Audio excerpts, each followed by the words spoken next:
When High School Musical 2 came out, I was immediately booking a flight to Albuquerque. 100%. I'm working at a golf course. I'm getting my iced tea imported from England, and I'm fucking Zac Efron. And you were fabulous. Absolutely. Good children. Welcome back to another episode of Good Children, the podcast where me and Andrew discuss our joint childhood in the late 2000s and all of the trauma, nostalgia, and summer breaks that come with it. What were you doing during the summer break? If it was high school, Tumblr.com. If it was middle school, it was WebkinsInsider.com. If it was elementary school, it was Webkins.com. I will also say something that we were doing during summer was swimming in your pool, but not just swimming in your pool. I almost think that it was like we were doing gymnastic routines. We were doing choreographed dance routines in my pool. My summer? Did you ever flip rocks?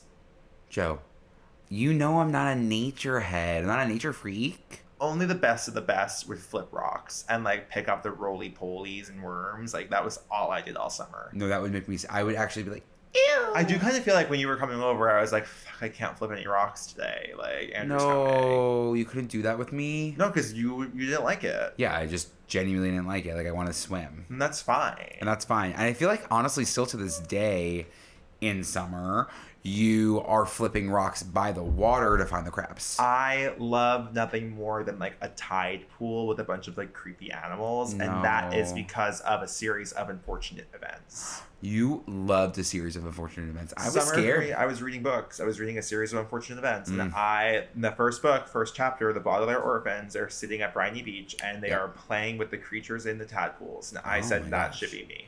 That should be me. The summer honestly sucked for me because you were never there. I was never there. I was probably at every camp under God's creation. Every single possible camp. For about 7 years of my life, I went to a sleepaway camp. It was a stunning camp. Stunning. Right in the water. I was going for sailing and kayaking. It was a Christian camp. So every morning we were waking up. All God's creators got a place in the choir. Some sing low, some sing higher, some sing out loud on the telephone wire. The thing about camp is, why is everybody trying to tell a horror ghost story about the camp? You know I'm getting scared. See, it's because I was vulnerable. I have of summer camp was the Parent Trap. That is a dream scenario, but I wouldn't say that's every camp experience. What they don't tell you is, imagine sharing a bathroom with everybody. That's why I didn't go to college. Exactly. There's like 2 showers and like 2 toilets. No. And you're clogging that toilet. Yeah, because when you're serving up fajitas on a hot day, you don't think I'm going to go back to that cabin and blow it up. Do you think that people are turning it off when they hear this? Yeah. Camp Quinnipiac served its purpose. It was really great. It was 7 years of my life. I will say, like, sailing was a huge character trait for me growing up. You have never, Joe hasn't even been to my bedroom. I have. At home. I do know that your room was like that, but my room was underwater themed. I wouldn't say being underwater was a huge character trait for me. I mean, I would say that I made it one of mine. Not to me. There was always 2 Andrews. There was the Andrew that I knew, and then there was Muskie in school. And like Muskie had an entirely different personality than Andrew, who I knew. I would only find out things about you because other people would tell them to me, like in front of you. And that was like the thing. Can you pinpoint a few? No. Went to Quinnipiac. I sang those songs. I praised God. And now I'm here. And look at how well that turned out for Quinnipiac. And then I was a cantor. Shining example of that Christian camp. And then I was a cantor in the chapel choir, Joe. Okay? Please join us in singing page 157. Page 157. Summer break. Summer break. The inverse of that camp experience is being a counselor in training at a summer camp. I'm sorry. If you're trusting your child with another child, something's up with those parents. Would have done anything. I'm not even a counselor, which is what, like a 14-year-old. I was a counselor in training. I think I was 12. Was there air conditioning? No, there was no air conditioning. I mean, that's insane. I was 12 years old, and the group I had was 7th grade boys. How old were they? 11? Yes, going to be 12. They were not allowed to know how old I was because they would have been able to overrule me immediately. And you weren't fooling anybody. I wasn't fooling anyone, and I also wasn't necessarily giving you authoritative at 12 years old. I was actually scared for my life of those boys. So, why was I put in charge of, 16 to 17, 11-year-old boys as a 12-year-old? I remember making bug juice one time and it spilled. I honestly think I quit on spot. I was like, I'm gonna get picked up. You were a quitter. I was a quitter, but only when I got someone wronged you. Yes, only when I was pushed too far. Because you're like, consider this: I'm 12 years old. You're not getting. You're making paid. But I'm not getting paid. You're not getting paid because there's a promise of you being the counselor. Yeah, that's talk about a fucking pyramid scheme. Talk about a pyramid scheme. That was a huge pyramid scheme. Why the fuck are we sending America's children to do free labor for other children in the promise of getting paid like dollars an hour for working arduously outdoors with a million kids in blazing summer heat? Hours. With the promise of a popsicle? Yes, a rocket pop. A rocket pop. Something I absolutely detested about summer as a young child was taking my shirt off. Going to the beach, taking my shirt off. Yep. Yeah, same exact wavelength. Yeah. I hated summer as a kid because it meant taking off my shirt. Yeah. Like, that was absolutely a nightmare. Mm-hmm. I started getting, like, stretch marks all over my body, I think in, like, the 6th grade. Really? Did your mom say, you're a growing boy? I, like, hid it from everyone. I was, like, fully, like, so self-tortured at that point. I would never take off my shirt going to the beach. It made me so sick to my stomach. Mm-hmm. There's the full double-edged sword here because you either take off your shirt and you're like, everyone's looking at me, I'm disgusting, or you leave your shirt on and you're like, somehow that's worse. That is somehow always that's worse. And I always found myself with my shirt on swimming in the ocean or swimming in the pool. I did. And I was never a shirt on to a point where I got like a water shirt. I remember I was in like Barbados wearing a water shirt. I thought you needed that for sport. I didn't need that for sport. If sport was like, I don't even know. I'm sorry. I was in that ill-fitting shirt in the water. A vivid memory that I have of you, like, going into a pool was like either... No. My God. No, I'm so sorry, Joe. But like, it was you saying to me like, hey, can you push me in the pool? So I didn't have to take off my shirt. Oh, my heart breaks. Yeah. My heart is breaking. Because at least then I had an excuse as to why I had my shirt on in the pool. That wasn't like I chose to wear my shirt in the pool. That's an Olympic sport. It is like you're standing at the very edge of the water. You are ripping your shirt off as fast as humanly possible. Yes. The threads are breaking all around yes. it. You're ruining the integrity of the shirt. Mm-hmm. You have your towel directly next to you, almost in the water. So it's ready to be grabbed. And you can't even get out of the pool. You're like, hey, can you hand me my hat towel? Can you pass me my towel? Oh my God. It's crazy to me. It's crazy. But once we were in that pool, we were having fun. I was playing mermaids. We were playing mermaids. What were those games that we were playing? Like, it was like the movie game. Oh my God, like colors? Categories. Thank God your parents were always buying those floats. Like, we were sit and soak. Again, this was like our peak middle-aged woman era. Like, this was like we were laying on this little lounge. There was an orange slice. Oh, that was the best. That was the best. What is the trend for pool floats now? Because that was like a big thing at one point. Then there was the unicorns. Every single gay man in the entire world in the summer of 2018 said, get me a fucking unicorn float and take a fucking picture. And they're like holding onto the head. They're like... Yes, and we did that. Did that? I have pictures. I think it was a flamingo. It was a flamingo, and that is a picture that I photoshopped into a different human being. Oh. And that was one of the worst days of my life. That was one of the worst days of my life. I mean, to piggyback off last week, that part of face tuning, I started to believe I did just look like that. Mm-hmm. So I would take pictures and then like see my like fucking belly roll. Yeah. And be like, I have to drown myself in the pool right now. I was always jumping in the pool with my phone. Oh my God. Oh my. I actually just got sick to my stomach because I remember every single time you did it. Every single time. It would happen. I'm not kidding. Was it a brain lapse? Multiple times this summer. And I would always, it was like almost like I wanted attention. At my 15th birthday, you were wearing, I would say, board shorts to the ankle. To the ankle. I was and wearing then you were also wearing your knee-length an American Speedo. Eagle shirt. It was like white and like baby blue. Yes. Can we talk about the below the knee Speedo you wore under your bathing suit every single time you went swimming? I was on the swim team and my legs chafe. I had thick thighs. I'm not judging it. I'm just saying it happened. I feel like the pool was also the introduction for us in like late high school to like taking a thoughty pic. Oh. I have so many pictures of you back arched. Like it was really when you got into your Maryland era. Like 100%. Yeah. And then it didn't stop ever again. You really I found was your smizing. sensuality in the pool. I did find my sexuality in the pool. It was something about being wet. If you can do one thing right in your entire life, it is finding a friend with a good pool. Because you don't need anything else but that person. I'm a sucker for a peanut-shaped pool. Ooh. A peanut-shaped pool. And When don't there's a get me hot started. tub. When there's a hot tub trickle into the pool, like Yeah. we might as well just get married. If we love anything, It's a hot tub. We love a hot tub. We love to, again, our favorite activities It's a soak. in this world are a sit and a soak.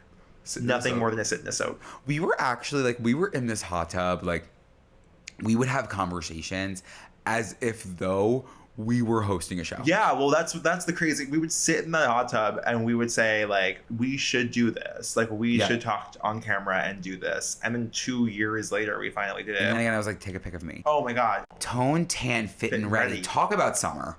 I'm nothing sorry. says summer like California Girls. Nothing said it. Nothing says summer like a Katy Perry song. She always came out with the songs in the summer. Yeah, even just like, again, waking up in Vegas. Waking up in during Vegas. summer. We Last Friday night, California Girls. We had Roar All right. We saw her perform Roar live at the VMAs. during the summer. The thing, if you've ever been to any sort of live show taping, is it's absolute hell. You were treated like cattle. Yeah. And we sat there thinking who the fuck we were. I thought we were going to actually, once again, get scouted, discovered, put in the front row of the actual VMAs, and treated like kings. Yes. Instead, we were put under the Brooklyn Bridge. Yep. It was not actually the VMAs. Nope. Katy Perry came out and did her performance twice. What says Long Island summer like? Ralph's Italian Ices. Yeah. I feel bad. I honestly do feel bad for people who don't have Ralph's. Yeah. Nothing hits like Ralph's. Everybody knows Merinos. Right. Everyone knows to flip it over. Let's get that sugary, sticky, sweet stuff in that mouth. That sugary, sticky, sweet stuff in that mouth. That should be their new slogan. Right? That's really impressive. Should I go into that for them? Yeah. But Ralph's Italian Ices, for those of you who do not know, is a New York staple. I think it started in Staten Island. I'm not... Really? You are correct.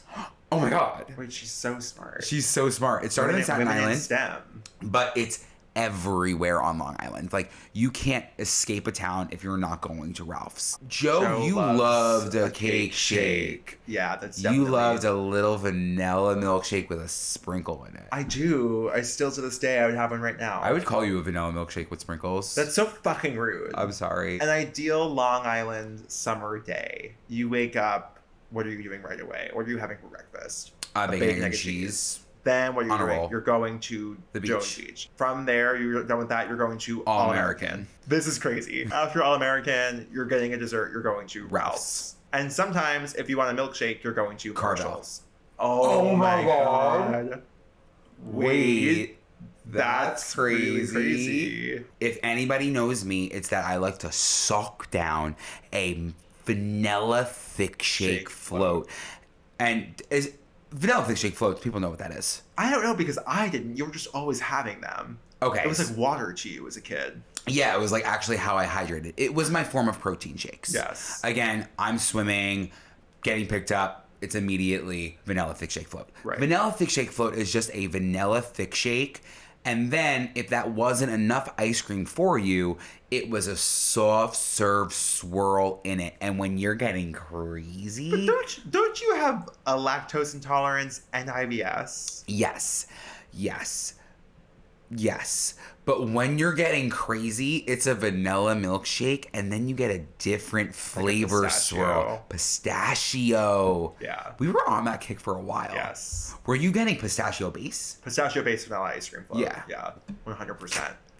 Remember the era where like food was just made to be like hyper consumed, like the It was black. the Instagram era. It was like the everyone had Instagram a picture of it. But it was like nuts. It wasn't like safe. It wasn't normal. We were drinking milkshakes that had hamburgers on them. Why were we doing that? No Like, shade to Black Tap. All shade, Shade to to Black Black Tap. Tap. What the fuck were those milkshakes? Come on, guys. Why are you putting a slice of cake on my milkshake? Like, it's actually deterring me from being able to get my straw in that little Did liquid. you ever have one? Never. I do think it's crazy that like there was a point where like you could not go into a store and not buy like some sort of extreme ice cream. Mm-hmm.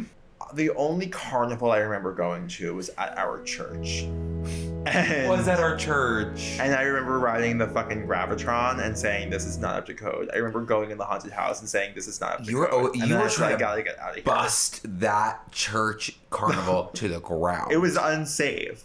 I'm not Who trying do to you think you were?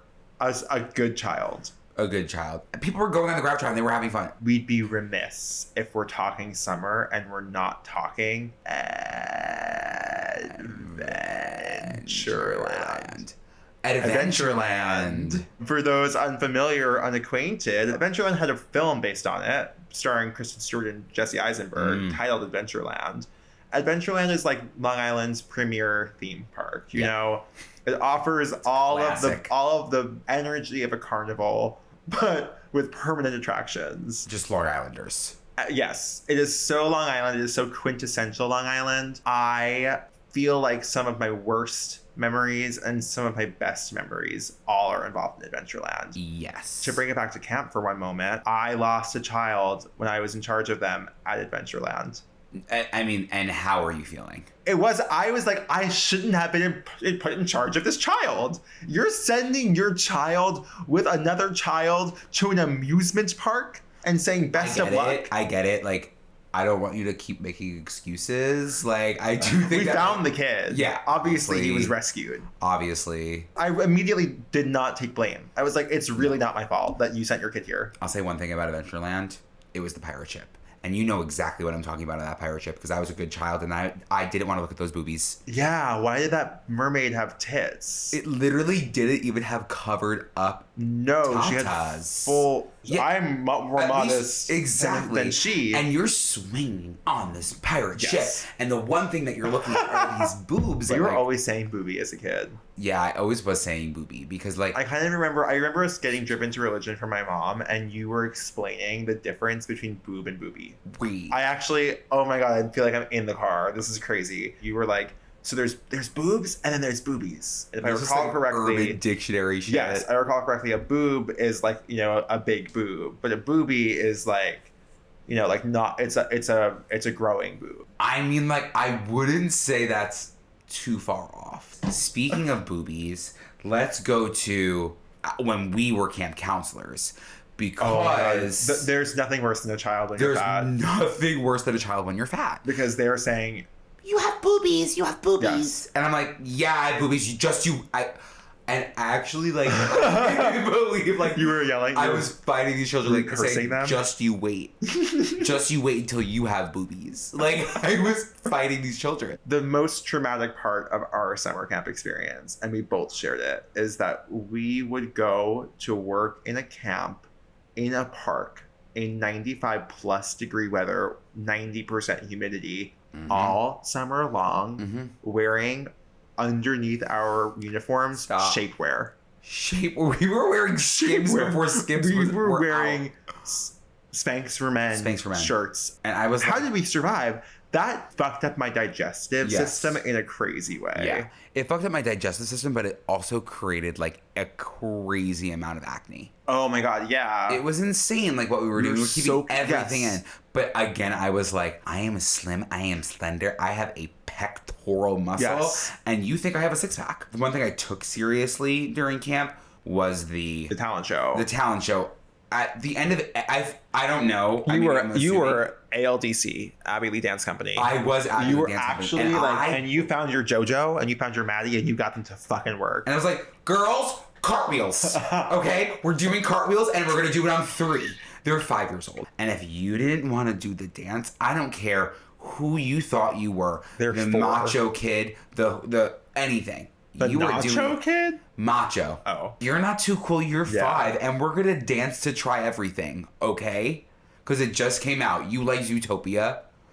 I shouldn't have been a camp counselor. When I think about summer, I think about, Andrew, our time at Universal Studios. Yeah. I have to bring it back up. The time that Both surprised you? times. Both times. The time as a child, I remember, and I know that you don't remember this, there was nuts that were falling from the trees, and it was a currency, and we were sharpening those nuts, and we were selling them to the other kids. We were doing what we've always done.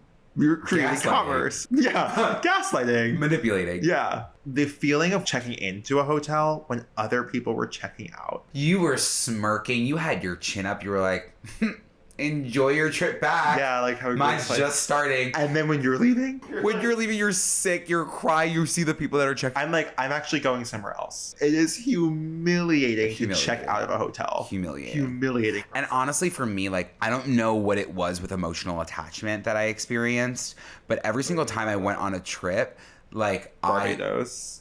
I'm specifically talking about the one time that I went to Barbados, and I met this woman there who I think... How old were you? How old was the woman? I was probably 15, and the woman was probably 55. Okay. She was the most kind woman. Like, she would always say hi to me. She knew me by first name. Like, she was just so caring. I literally was like, Mom. By the end of it, I was sobbing in this woman's arms. You were weeping. I was weeping. You were bawling like a baby. I was blubbering like a little baby. And the thing is, it's like, I don't know why I experienced that after 5 days of like emotional attachment to this woman. But to this day, like, she had a crazy impact on me. And that's like something that I kind of have always experienced when I've been on trips or like stayed at other people's houses or whatever, was like the feeling of leaving was sickening. Oh, something that used to always really stress me out as a kid, fitting into theme park rides. Oh my I think I God. did a crash diet before I went to Harry Potter World because I was Yep. afraid I wouldn't fit in the ride. Yep. I mean, talk about one of the most dehumanizing experiences of your entire life. Yes. Some 14-year-old is trying to shove you into a giant hunk of metal, and they're like, sorry, you can't fit. And I'll tell you the one place that's the worst, Hershey Park. I couldn't fit into a single ride at Hershey. I was squeezing. Yeah. I was on like, And you're like, this could snap open at I any was just moment. about to say, the scariest feeling. It's like, you're like, come on, suck it in. And then You can't breathe. You're like, and you're like, and the entire time it's flipping, your face is like a... You're like yeast rising in You're like, bread. Yeah. Help. You're holding onto those handles. You're almost holding onto the table. I'm like, my rib cage is gonna break. Yes. Speaking of Hershey Park, I used to beg my parents every year to go to Lancaster, Pennsylvania, so I could just look at the Amish. I wanted to be Amish, and still to this day a little bit, so badly. I was like, please. And it wasn't like I was gawking at them. I was going there to be like, I'm so jealous of you. I was like looking at these, me being 14, looking at like a 14-year-old Amish girl who's like selling her churned butter. I was like, you have it so good. The thing about the Amish, they know how to build a barn. they know how to build a barn and they know how to stuff a donut. Between that and a trip to Wawa, Pennsylvania was just like a sexy state for me. It had it all. And then, if you were getting crazy, that Hershey's chocolate Milkshake. It's, say it with me, almost too rich. It makes me sick. It makes me sick. It creates a film on the back of my tongue that's not normal. But there's something about an ice cream that does that. Cold Stone. I would like to get into Cold Stone for a second. Why was that an actual musical experience? Like, you were going there and you were like, these are Broadway workers. This is Ellen Steiner, because you go in there and you're like, hey, can I get the cake batter? And they're like, what would you like in it? And I'm like, oh, some Twix, some Snickers, maybe some sprinkles. They were like, great. They take that ice cream and they slap it on that slab, and then they start chopping. And because we were little fucking punks, Mom, do you have $1? Boom. Sing the song. Sing the song. And I was like, they made those employees perform nonstop. And you made them perform. I made them perform. And you know who was an employee there? Nikki Blonsky. That makes so much sense. So much sense. Nikki Blonsky from the movie Hairspray, a queen, a Long Island icon. I have given her thousands of dollars in cameo. Yes. Thousands and thousands and thousands. Thousands of dollars to Nikki Blonsky. I hope she's listening. You can't beat that growl. You can't stop an avalanche. It was like Butter. She learned that at Cold Stone. She did. You enjoyed the idea of Cold Stone. You didn't actually enjoy the Cold Stone. No, you didn't. It was misery. It was misery. Your throat closes up. Yes. Immediately. Gummy. It was like gummy ice cream. Yes. I wasn't liking it. I wasn't loving it. I was gotta have it. I'm going to start ranking people, places, and things around like it, love it, or gotta have it. It was almost sour. Speaking of sour, like, why did our 4th grade social studies teacher make us regatta cookies?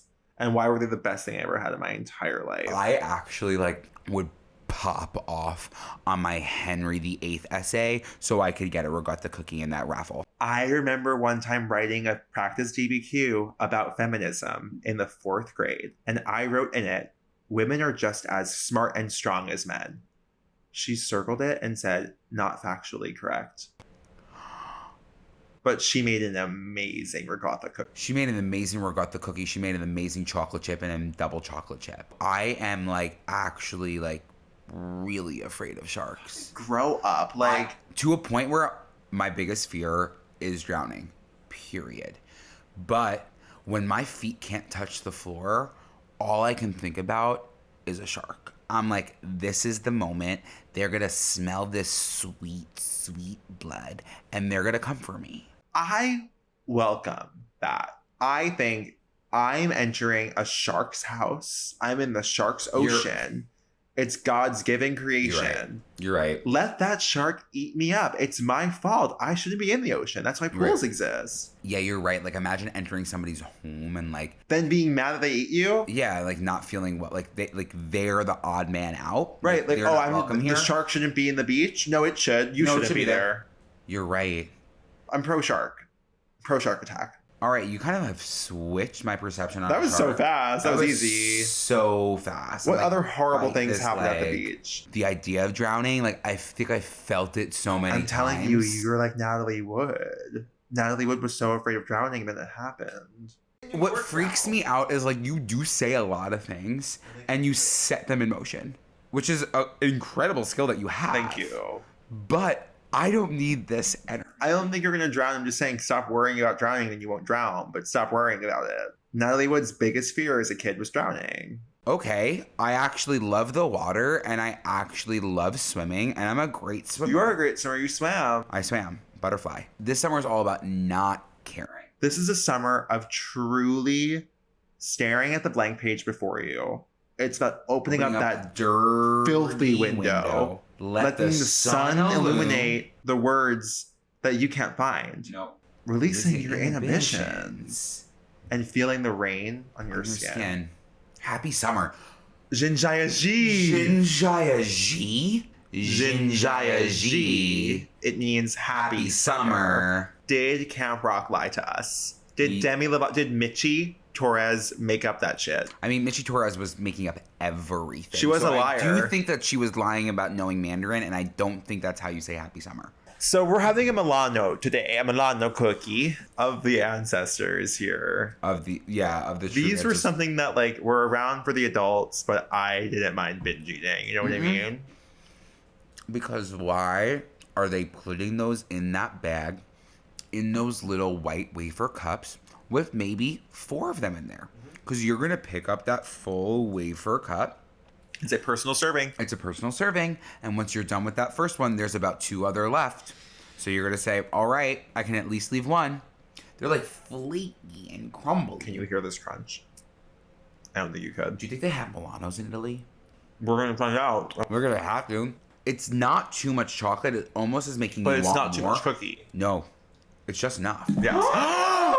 Oh my God, it's okay. Saved it. That was so scary. He almost dropped his cookie. We're looking forward to spending this entire summer with you. Every single week, every single Wednesday. You better rest those vocal cords and get ready to fry them to hell. Thank you guys so much for tuning in. Truly. We are so honored and grateful and overwhelmed by your response to Good Children. Don't forget to like, comment, subscribe, share, rate, press the bell button. Do it all. Do it in Italiano. I was just about to say review in Italian because we know what you're going to say. If you say ragazzo, we'll know you said boy. And if you're following us on social media, which you should be. Absolutely. Please, on TikTok at Good Children Pod. My personal TikTok is at Andrew_MUSKY. At Be Quiet Joe. And on Instagram, we now have a Good Children Podcast Instagram at Good Children Pod. Personal at Andrew MUSCARELLA. At JOEHEGYES. And don't forget to follow our beautiful producer Jill on Twitter at JillM_Webb. WEBB. She's a professional girl. Arrivederci. Arrivederci. In the name of the Father, and of the Son, and of the house of Gucci.